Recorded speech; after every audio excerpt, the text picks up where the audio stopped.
Je pense que d'abord l'art contemporain est très souvent dans différents contextes culturels.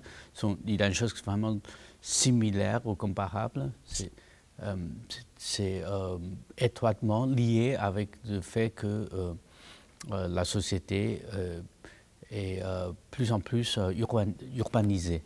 Et donc, d'une certaine manière, l'art contemporain se trouve dans une sorte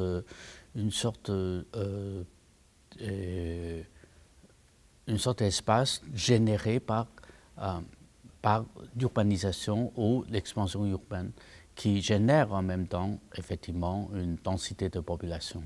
Et cette densité de population n'est pas seulement une source d'inspiration pour les artistes, mais aussi c'est une condition pour redéfinir les activités artistiques contemporaines.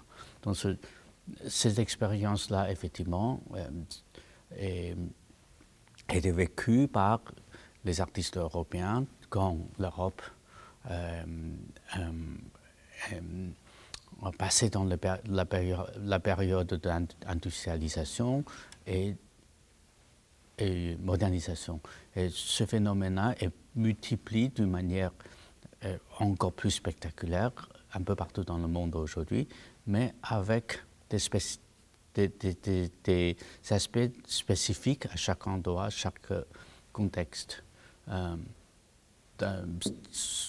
Ceci devient une sorte de nouveau dynamisme qui donne des particularités à chaque communauté qui vit, et surtout à chaque communauté artistique, à développer leur propre imagination et leur propre stratégie de négocier avec ces genres de conditions.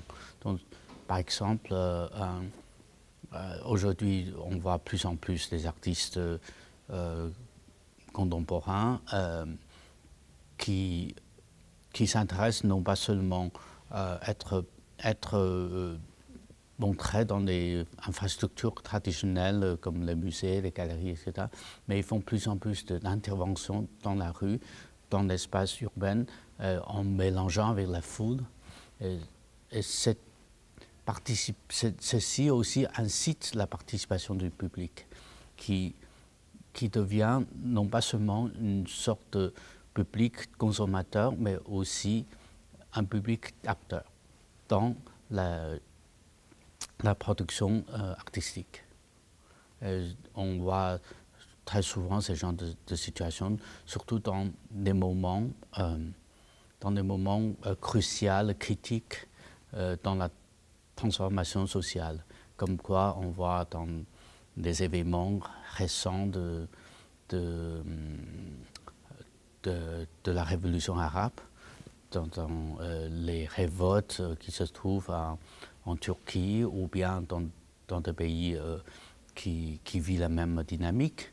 Et les artistes souvent sont les initiateurs de certains mouvements et ceci est très rapidement devenu un mouvement de masse. Et celui-ci nous fait penser vraiment à une sorte de nouvelle dimension possible pour comprendre la signification, la fonction de la création. Mais je pense que c'est vrai qu'il y a des questions qui sont spécifiques, qui sont posées dans les contextes différents, et aussi il y a de différentes manières de comprendre les langages artistiques dans des contextes différents. Donc, je dirais que cette différence existe plutôt dans une sorte de réaction individuelle de chacun. Et très souvent, quand on dit un artiste oriental ou occidental, c'est un concept qui est un petit peu trop abstrait.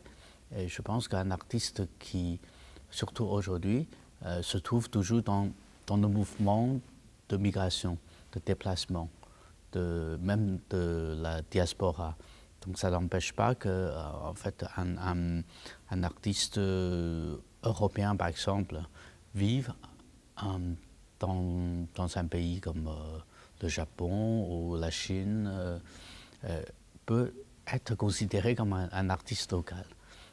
C'est à partir de ce moment-là qu'il commence peut-être à développer d'autres façons de faire de l'art, en négociant avec des conditions collectives de la société. Donc c'est là que l'interaction entre individus et la foule génère des choses très différentes.